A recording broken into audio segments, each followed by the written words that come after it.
वो लोहा जब ठंडा रहता है तो उसको आदमी क्या ठोकता है क्या। इसलिए आने दीजिए, वक्त आएगा तो मैं जवाब दूंगा। लेकिन मैं फिर ये कहता हूँ कि ये सरकार बड़कन के रबड़ी तो सबको खिलाई है, गरीबन के सत्तू खिलावे तो जानी, अपन अपन घरवा में दियरा तो सबको जलावे, बनवा में दियरा जलावे तो जानी।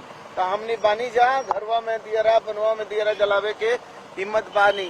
8,000 लोगों को सीधे सरकार नियुक्ति देने जा रही है। नौजवानों को चिंता करने की जरूरत नहीं है। नहीं, राजनीतिक में पहलवानी तो ठीक है, लेकिन पहलवानी भी विद्वता से होनी चाहिए। अच्छा, पहलवानी का भी कोई नियम कानून कायदा होता है। शीतकालीन सत्र बड़ा महत्व का सत्र होता है। इस सत्र में सभी विपक्ष के लोग राज्य हित में, राष्ट्र हित में और आम जन के हित के मुद्दे उठाएं और सरकार उन मुद्दों पर जो राज्य के हित का, राष्ट्र हित का और जनहित का मुद्दा होगा, उस पर सरकार संवेदनशील तरीके से पक्ष विपक्ष दोनों की बात सुनेगी और समाधान की दिशा में काम करेगी। लॉ एंड ऑर्डर करप्शन पे घेरने की तैयारी है?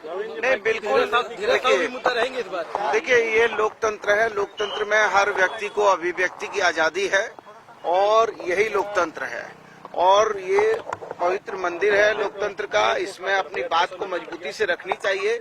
हम भी विपक्ष में होते तो हम भी मजबूती से रखते। उनसे भी निवेदन है कि बात को मजबूती से रखें, लेकिन ये लोकतंत्र के पवित्र मंदिर को हास्यास्पद नहीं बनाएं और इसकी गरिमा को तार तार नहीं करें, जो पूर्व में वो करते आए हैं। अब उनको नेता प्रतिपक्ष भी मिला है।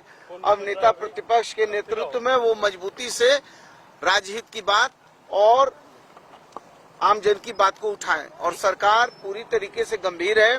अपनी योजनाओं को कैसे मजबूती से धरातल पर लाना है, कैसे अबुआ आवास योजना हमारी सरकार जनता की सरकार बने, इसके लिए हम वचनबद्ध हैं। लेकिन जो बिल है ईडी और धीरज साहू पे पूरा सदन गर्म रहेगा।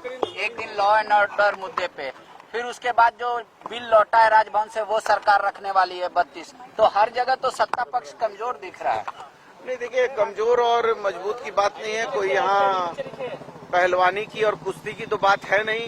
यहाँ राजहित की, राष्ट्रहित की बात है। आम जनता के हक अधिकार और उनकी जो है सुरक्षा और उनकी जो है सहायता और उनका जो है उन्नति समृद्धि की बात है। तो इसको लेकर तो पक्ष विपक्ष दोनों मिलकर काम करे, वो राजहित में अच्छा होगा। राजनीतिक पहलवानी मान लीजिए।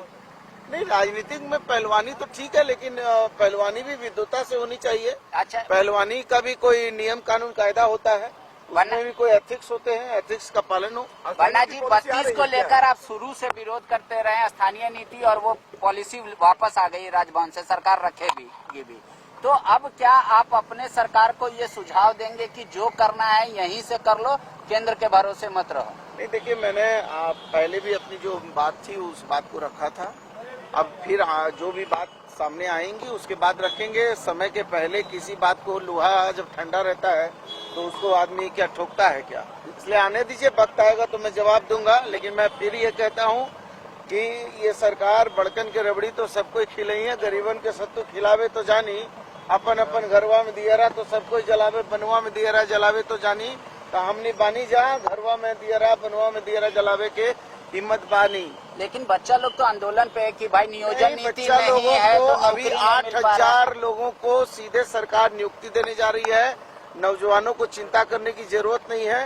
ये सरकार युवाओं की सरकार है। युवाओं का मान सम्मान, युवाओं के हक अधिकार को सुरक्षित और संरक्षित करेगी।